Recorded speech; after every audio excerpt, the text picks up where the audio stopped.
Well, quite an amazing group of cautionary tales, I have to say. I mean, wonderful speeches about cautionary tales about taking fluidity too easily or too much at face value. That's what I really appreciated. And we had an interesting debate here in the spring. There was about how to keep the internet open, and it was like Larry Lessig and Bella Coleman, and it was actually a debate that was civil disobedience versus legislation. So what is the best way to go for us all to individually push and disobey, or do we need legislation also coming from above to actually make things change?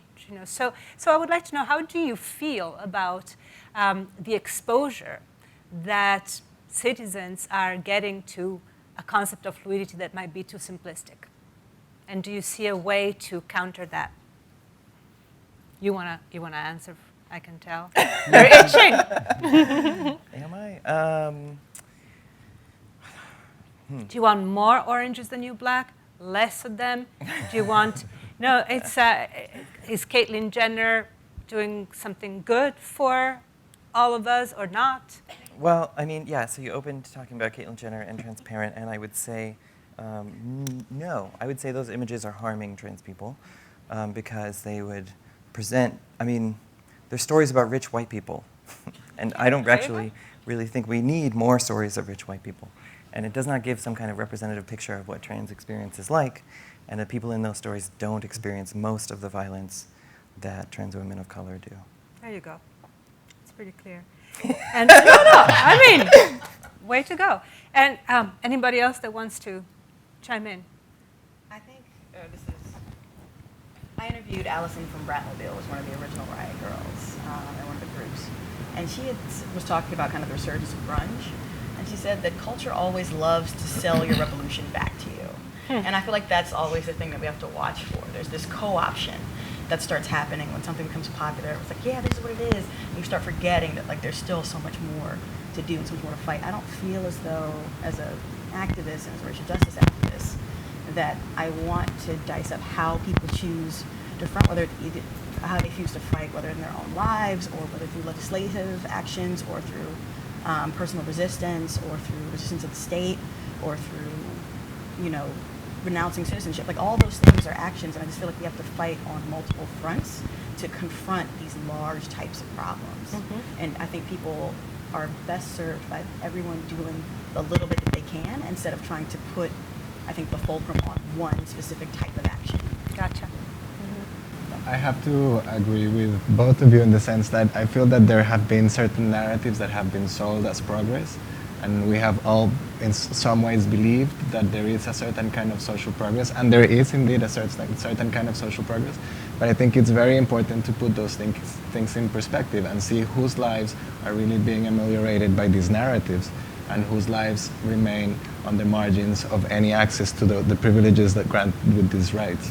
So in that sense, I feel that we have to constantly be reminded that there are other narratives that need to be told, not the narrative of Caitlyn Jenner, which I also, I think last week I had to laugh so hard when I just forgot her name, the TV anchor with the show, the lesbian. Ellen DeGeneres. Oh, Ellen DeGeneres. Yeah, was so furious because Caitlyn Jenner. The lesbian, and everybody says Ellen DeGeneres, and what's the deal here?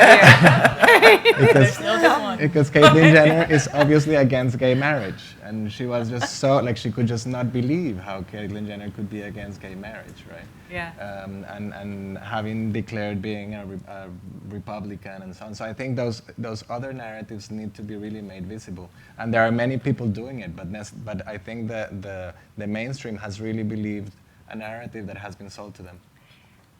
Thomas, I want to ask you, how can a museum like MoMA, which is a museum that has an audience that is so wide that it really can be called mainstream, or you can trace a mean average, how can we communicate the nuances, not only the idea of fluidity, but also all these nuances that have been put in front here that are so important? Importance of context, the importance of representing reality, its violence. How can we do that? I think that there's a way in which some of the kind of institutional forms of affirmation that I implicitly kind of balk against and feel like is not necessarily the kind of key avenue by which true social change can happen are ways in which the museum or an institution actually can make certain kinds of changes in terms of, you know, making sure that people's pronouns are used correctly, making sure that people have options, as you were saying earlier, in our, you know, cataloging system to be able to self-identify in racial, gender, and national terms, which are all ways in which the kind of categories have been expanded.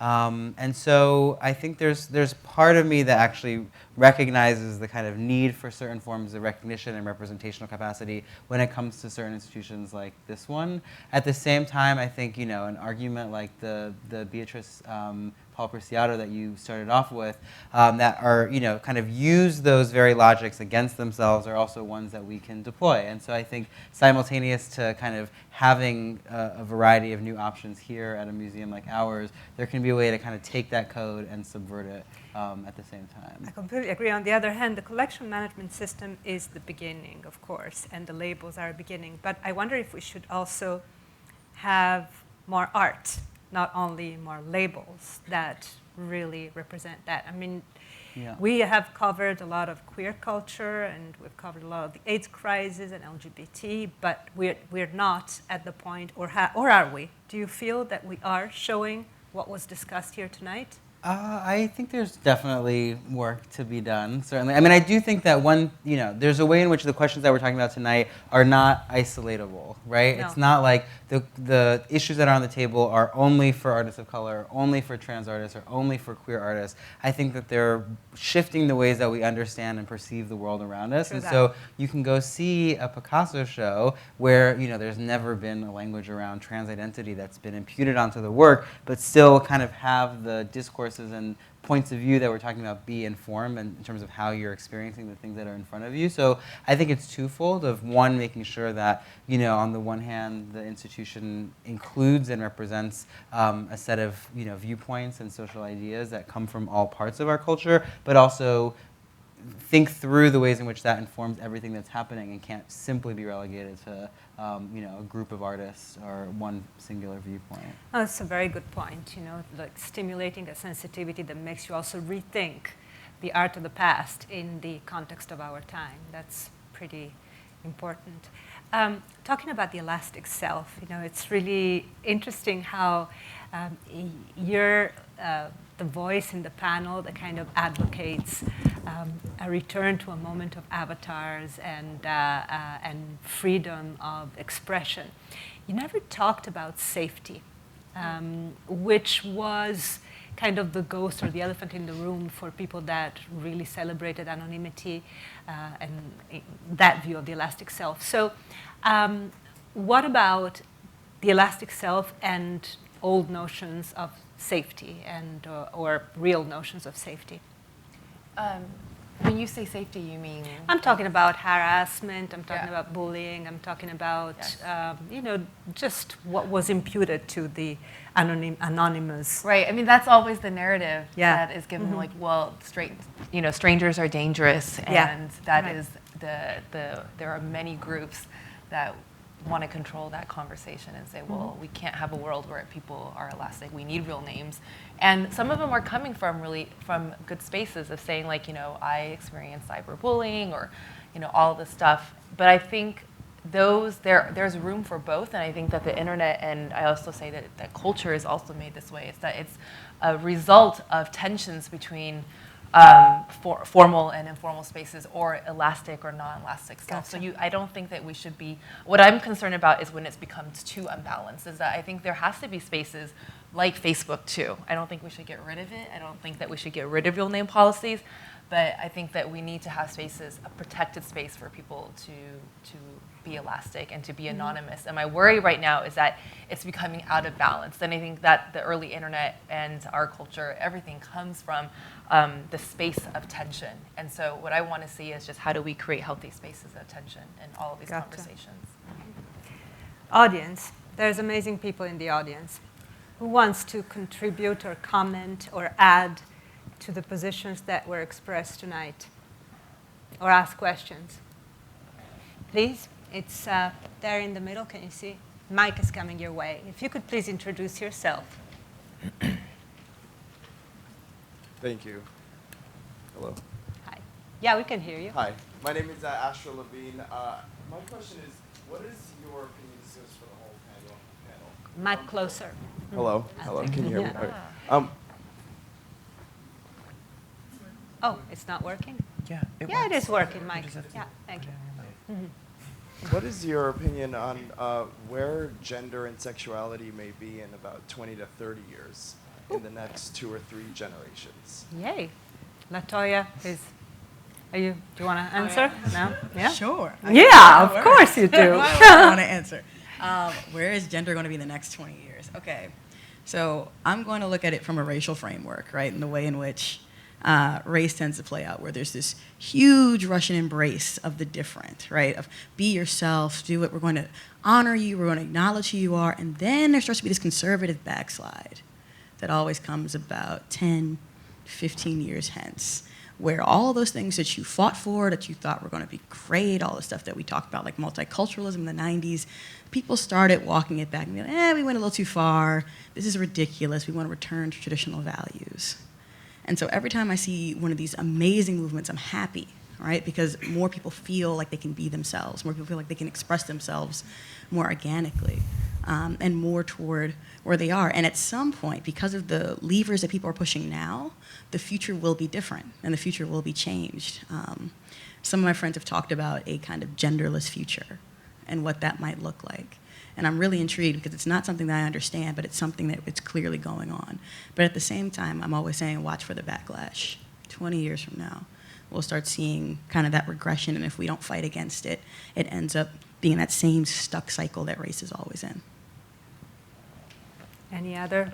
Yeah, Micha? I would say was an important backlash that took place in 1492, and that there's very often this conflation where like people want to say like trans people are new. Look at this new thing, trans people. Whoa, people changing genders, and no, there are very, very old traditions that have been there. Like you mentioned, two-spirit people in the introductory talk.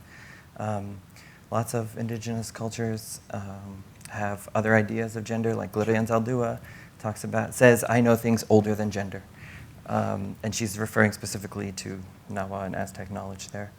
And that's not to say that patriarchy didn't exist before colonization, because certainly indigenous feminists in Bolivia, like Julieta Paredes, have talked about how, yeah, there definitely was patriarchy in some places before colonization. But part of the process of colonization is like divide and conquer, organize, catalog, put people in their boxes and control them through schools, museums, police forces. And so hopefully, I mean, I think what is the future what does the future look like depends on all of us and what we do.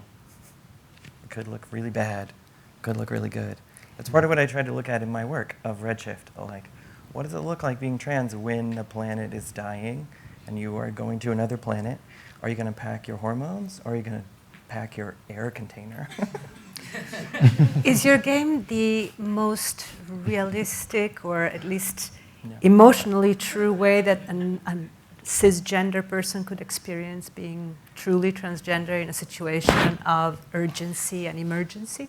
No, so I specifically resist that urge by using sci-fi because I feel like very often the way that audiences interact with art by trans people is to be very voyeuristic and to be like, ooh, I want to know the truth of what it's like to be a trans woman of color, which is very much a process of like poking and examining that I find to be kind of violent or very violent.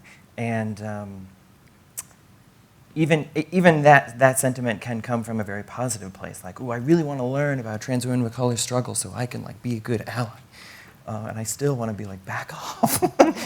So I use sci-fi in particular in that project to kind of like write about personal experience through a lens in which I feel like a little safer. I have a little buffer between me and you. I just want to know what you packed Did you track the hormones or? That's one of the choices in the game. It's up to you. Hormones or the air tank. Yes, first over here, and then we're coming to you.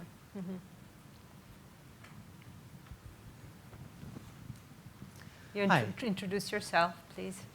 Can you hear me? Yeah. My name is Ed Vessel, and I have a question. Well, you're the man in the photograph, the polyamorous which couple. really we have to say which it. Yes. surprised me. I you. wasn't expecting to see myself on the screen. I want to ask a question about how media channels can help these journeys, but also or these kind of different identities and the mixing of identities and fluidity, but how they can also shape them in a way that we don't like. So I guess this is kind of coming out of first kind of your expression of this idea that in some ways,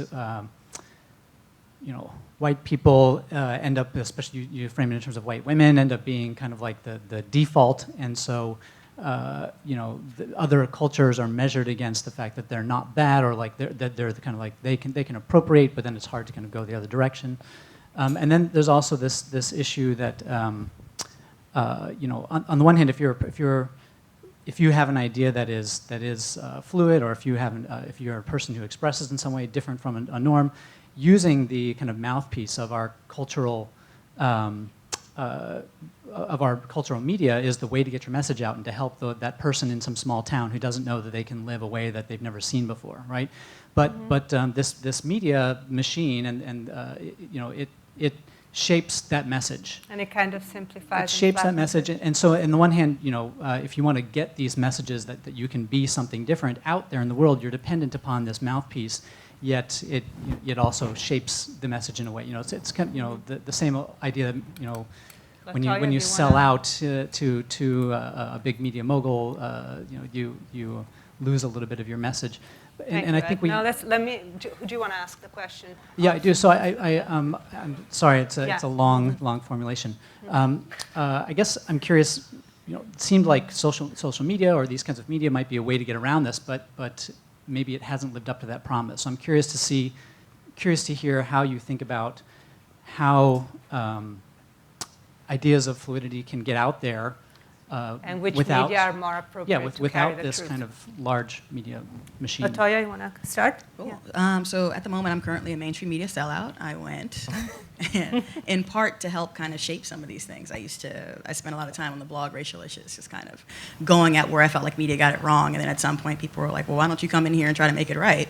And what you learn is that it's really just about the way in which we construct stories and how we package stories, right? It's interesting, like some of the words you use I really like, but one of them that you didn't use is the term flatten, which is what I see. They tend to flatten something that's very dynamic and just push it down to like its most based essence to try to get people to understand. And in some ways, you need that, right? In some ways, when like you're literally kind of yelling into the dark, you're trying to get anybody to know that this is a thing and that it exists and that we can be together in this, right?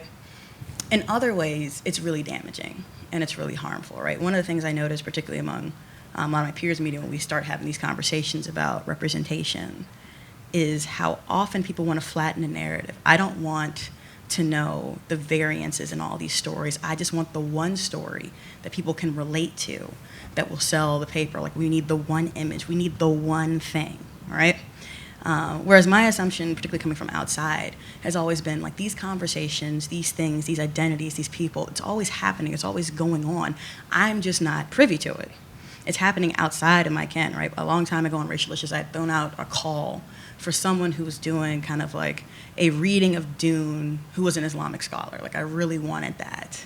And now, thanks to the internet, 7 years later, there's a guy who's blogging, he's like a steampunk of color, he's like going through and blogging like sci-fi through that lens. He didn't, actually, I think, specifically do Dune, but he's talked about it. But anyway, it always exists. That's what I've learned. Like, reality is just way stranger than anything that we could ever make up, right? Like, no matter what is going on, someone has done it, and they did it before, and somebody's great-grandma did it, and somebody's ancestor did it. Like, it's always there, and the idea is for us, particularly as media makers, I'm speaking as a media maker, to pull our own hubris aside and to not say, okay, I'm going to own this story, and this is my story, I'm going to package it, and this is what it's going to be, and I'm selling it this way. And instead open ourselves to really that uncomfortable complexity that comes when you're actually dealing with human beings. Nice. Kim, is that you? Yeah. Hi, I'm Kim. My question is kind of between Tricia and Latoya's presentations. I've personally been thinking a lot about opacity or like anonymity and ethnicity, and thinking about the meme culture, thinking about how images travel faster than the names of the people that they're associated with, thinking about the ways that Black culture is appropriated through social media. And I was wondering if either of you or anyone on the panel could talk a little bit about the tension between opacity and ethnicity. The tension between Opacity and ethnicity. Like thinking about surveillance culture and how... Maybe you can talk about it also because of your China project and your field studies. Well, on the other hand, ethnicity is very clear there. Yes.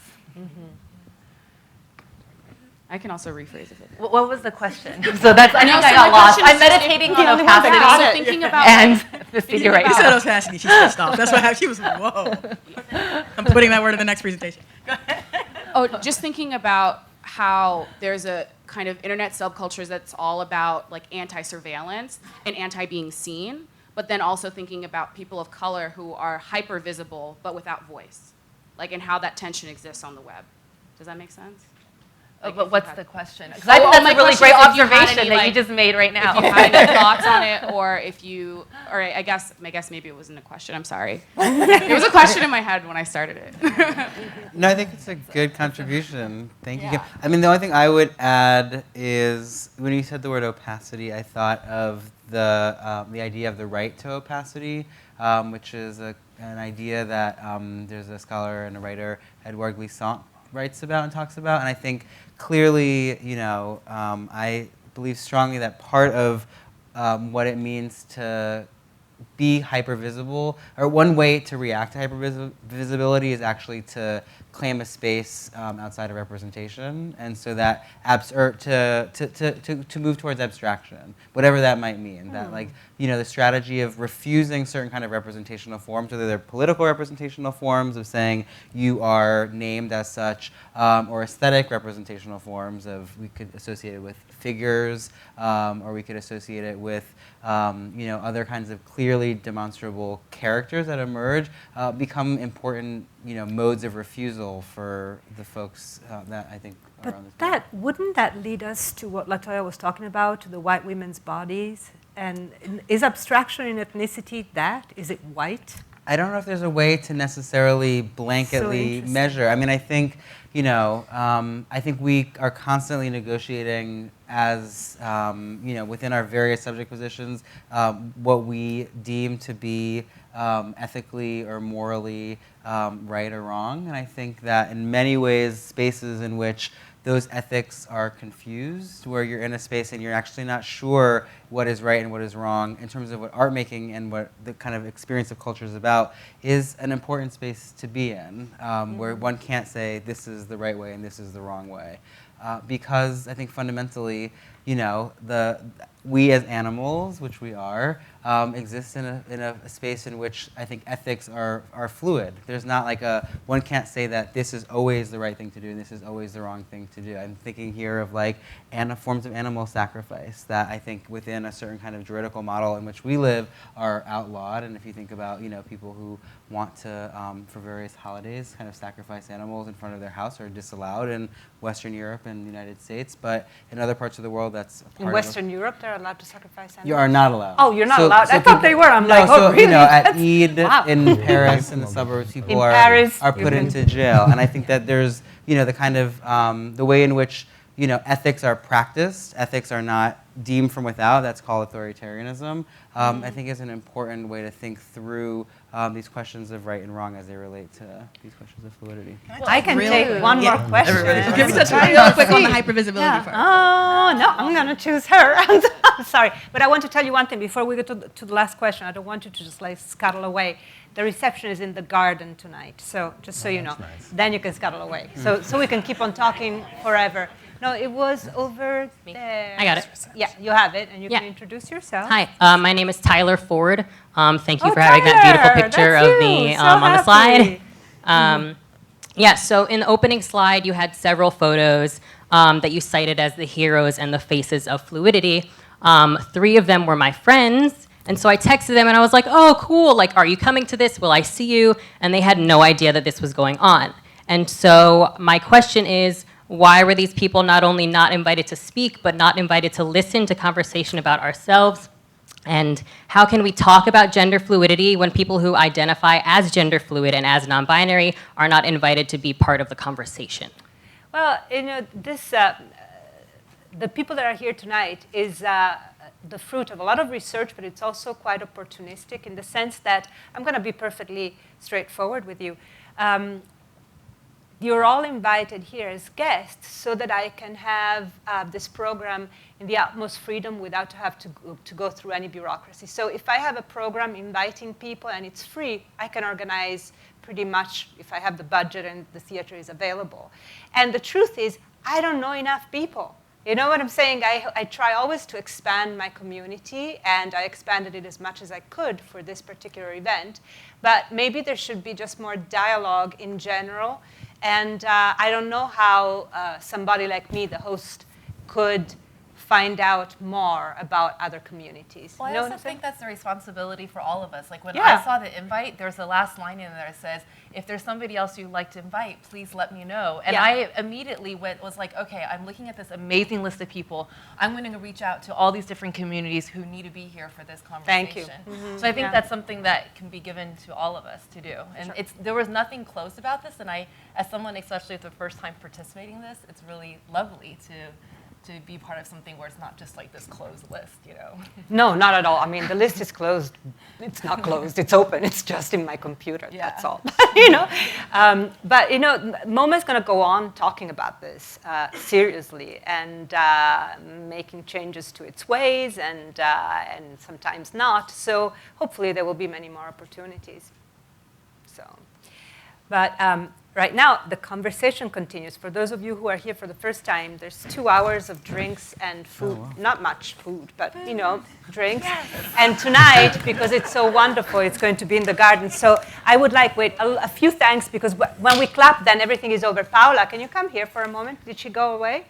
Oh, well, you know, Paola went to organize everything outside, but even though she doesn't know it, I want you to know that she's done a fabulous job. This is her last salon because she's an intern for 12 months, so it's the end of her term, and there's going to be Marili Constantinopoulou that's going to take over from her, but she's done a fabulous job in the past 12 months. We'll applaud everything at the end. I also would like to announce to you that as of 10 p.m. tonight, after the last sip of wine is taken and the last almond is eaten, I'm going to go on sabbatical. So, our next salon in this location will be probably, you know, in the spring. But I'll keep in touch, and we have a great topics already, but like really great. But always do keep in touch. You'll get an auto reply that says, I'm not going to answer you, but then I will.